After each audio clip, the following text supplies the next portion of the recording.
The country with more bicycles than inhabitants. The land of cycling heroes. Dutch women have won 6 out of 8 editions of the Tour de France Femmes avec Zwift.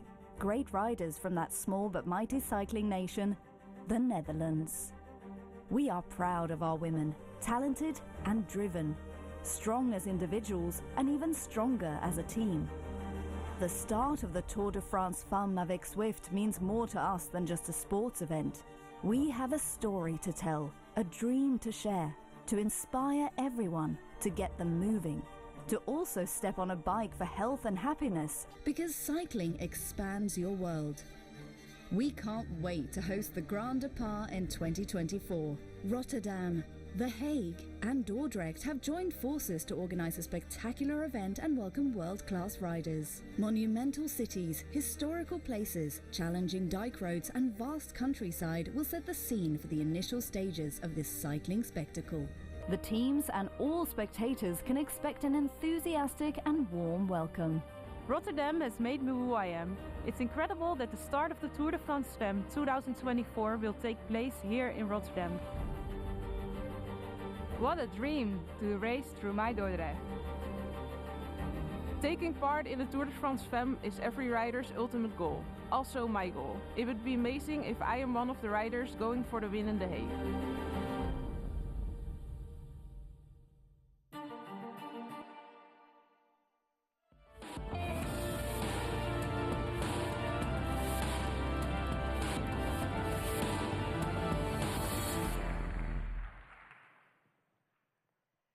Merci Monsieur le maire, et bien ça y est, il est l'heure. Découvrons ensemble le parcours de la 3e édition du Tour de France Femmes avec Zwift.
Nous serons donc lundi 12 août 2024. Les Jeux Olympiques se seront terminés la veille en attendant les Paralympiques. Nous serons nous-mêmes installés depuis quelques jours à Rotterdam qui nous donne la garantie d'un très beau succès populaire pour ce grand départ. La première étape sera sans surprise toute plate. D'ailleurs, je pense que si je vous disais le contraire, vous ne me croiriez pas. Le vent sera un élément déterminant. S'il souffle. Les coureuses effectueront une boucle d'une trentaine de kilomètres au sud de Rotterdam. Elles remonteront ensuite vers le nord, mais pas par le chemin le plus court. Il y aura beaucoup de changements de direction. Seul le final sera abrité dans une zone plus urbaine Et l'arrivée à La Haye sera jugée en faux plat montant sur les 500 derniers mètres. Et si vous continuez, Marion, un peu au-delà de la ligne d'arrivée, vous tomberez sur la mer du Nord. C'est ici à La Haye que le roi des Pays-Bas, Willem-Alexander, a sa résidence officielle, ainsi que le Premier ministre, Mark Rutte.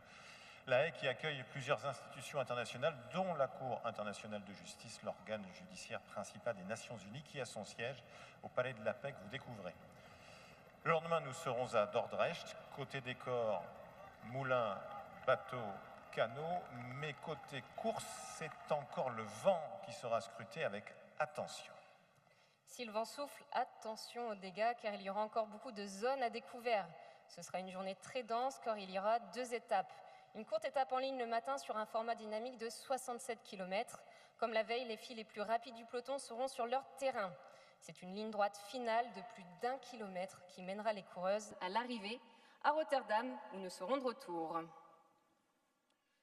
Et l'après-midi, il y aura une nouvelle étape, la 3e, un contre-la-montre qui reprendra une partie du prologue du Tour 2010. C'est Fabien Cancellara qui s'était imposé à l'époque et le Suisse avait même creusé des écarts significatifs. Écoutez, 10 secondes sur Tony Martin 2e, 20 secondes sur David Miller 3e. Et c'est vrai, la distance était de 8 km 900. Ce sera plus court pour les filles, 6 km 300 exactement. Mais on peut déjà avoir quelques différences. Les concurrentes passeront devant l'hôtel de ville de Rotterdam en aller-retour.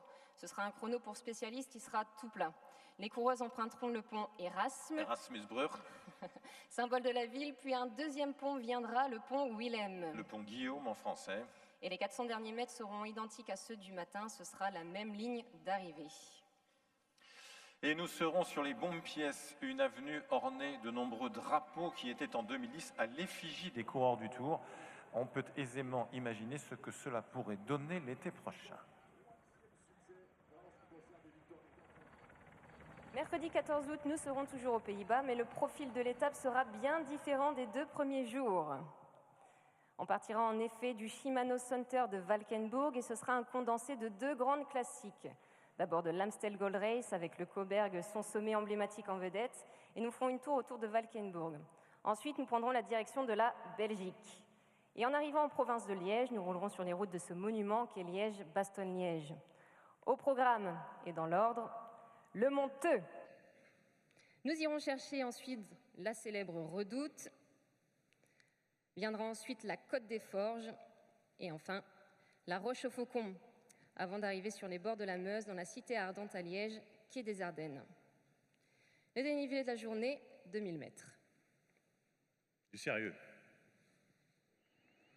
Nous serons exactement là où Demi Vollering s'était imposée au printemps. Elle avait rejoint dans le final l'Italienne Elisa Longo-Borghini qui s'était échappée un peu plus tôt. Elle l'avait battue au sprint. Une deuxième victoire dans la doyenne qui lui permettait de rejoindre ses compatriotes, Anna van der Breggen et Annemiek van Vleuten, qui ont gagné 2 fois elles aussi. Vollering, très émue sur le podium. Il faut dire qu'elle venait de réussir un triplé phénoménal. L'Amstel, la Flèche Wallonne et enfin Liège-Bastogne-Liège.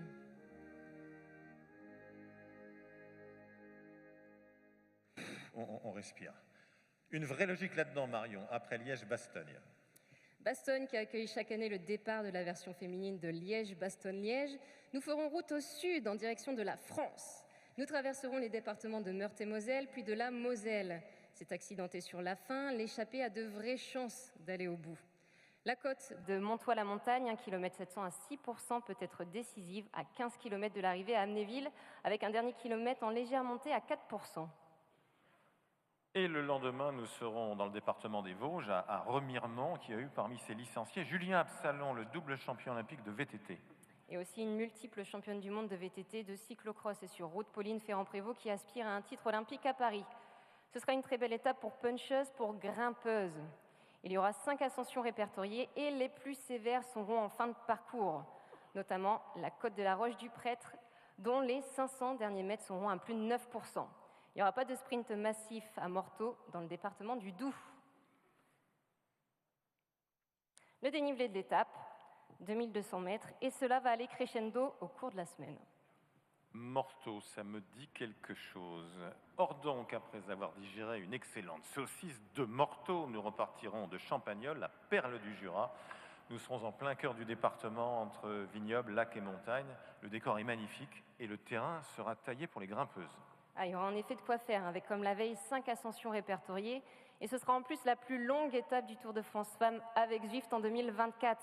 Il faudra d'abord gravir la croix de la Serra. C'est une longue montée, 12 km. C'est à la sortie de Saint-Claude. Les ascensions s'enchaîneront ensuite avec la côte du Bois d'Arlot. Et puis viendra la côte de Cercier. Nous entrerons en Haute-Savoie, nous flirterons avec le lac d'Annecy. Et le dernier effort sera pour se hisser au-dessus de la station du Grand Bornand jusqu'au Chinaillon. C'est en fait la première partie de la montée du col de la Colombière, soit 7 km à 5%. Le dénivelé du jour, 3100 mètres, on vous le disait, cela ira crescendo et ça n'est pas fini. Le Grand Bornand, les championnes connaissent, une édition de la course y était déroulée il y a quelques années, c'était précisément en 2018. On avait connu un final de toute beauté, un duel indécis jusqu'au bout, absolument idéal pour la promotion du cyclisme féminin entre les deux néerlandaises, Annemiek van Vleuten et Anna van der Breggen. Avec la victoire, vous allez le voir, à l'arraché de van Vleuten. Au pied des Aravis, l'élite du biathlon se donne régulièrement rendez-vous. La prochaine étape de la Coupe du Monde au Grand Bornand, ce sera pour décembre 2004. Avant cela, pour les concurrentes du Tour, la dernière étape du Tour de France Femmes avec Zwift sera cruciale. Au programme, en effet, une journée en haute montagne comme les coureuses en ont rarement connu. D'abord, pour se mettre en jambes, le col des Tamiers. Il faudra escalader ensuite l'un des cols les plus rudes des Alpes. Il est interminable. C'est près de 20 km d'ascension à plus de 7% de moyenne pour aller atteindre le col du Glandon. Les coureuses quitteront la Haute-Savoie pour l'Isère. Par-delà le lac du barrage de Grand-Maison, elles plongeront dans la vallée, direction Bourdoisan, avant d'aller affronter la montée mythique qui mène à l'Alpe d'Huez et ses fameux 21 virages numérotés. Pas moins de 3900 mètres de dénivelé positif. Cette fameuse ascension de l'Alpe d'Huez, deux coureuses l'ont testée en avant-première, Marta Cavalli l'italienne et Vita Music la française. Elles vous livrent maintenant leurs impressions. C'est la montée mythique du Tour, c'est là où il y a le plus de spectateurs, la meilleure ambiance. This is a mythic climb, and every time I hear Tour de France, at the same time I hear Alpe d'Huez. La première partie est déjà très raide, pour moi c'est une des plus dures. Ça va direct mettre dans le jeu un peu tout le monde. It can be really fast in the race to keep the best position, and it looks really hard and steep. Ça se monte, hein. On se réchauffe petit à petit, hein. J'ai déjà ôté le gilet. A long climb like this could be really close to a TT effort. Yeah. I feel my heart like bumpy. Yeah. I feel it. On the slope, it's always regular, and the gradient is really important. C'est un peu moins raide dans les virages. C'est peut-être le seul moment où on peut un peu respirer. Et après, c'est toujours quand même assez régulier, autour de 8-9%. Je pense que ça va faire du beau spectacle. C'est ce qui fait rêver aussi. On a envie de vivre la même chose pour que ça nous pousse tout le long de la montée. Je pense qu'on en aura besoin parce que là, on sourit, mais au mois d'août, on sourira moins. Every corner, every meters should be a good point to attack. On mène ma leader. Okay, this is the last turn. Yeah. So it's a long straight line. The question is, where is the last cave? Yes. So, where we go? Left? No. Maybe it's here. Now it's left. Ok. Ça va toujours mieux quand on sait que c'est la fin, que c'est le dernier kilomètre. If there is a small punch, it could be something close to a sprint for the finish. I'm not sure for the sprint.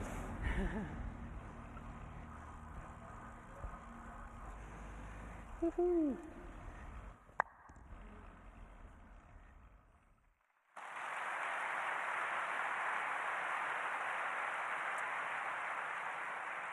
Bon, je suis pas bien sûre pour le sprint non plus. Hein. Moi non plus.